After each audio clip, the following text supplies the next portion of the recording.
In this tutorial, we will calculate the volume of lead and tail slurry, as well as the displacement volume for a 7-inch liner. We should select cement and drilling volume, and switch on the float collar switch.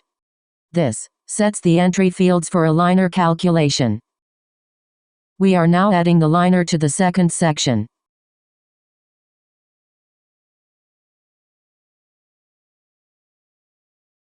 The top section will be now replaced by the drill pipe string.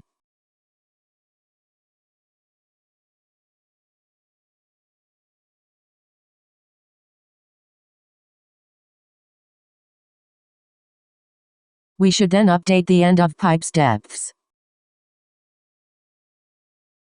Now, we will enter the previous casing and the open hole details, followed by each one's depth. The excess percent and the float collar depth are also entered. The name of up to 5 fluids, and their top depths will be entered from bottom to top.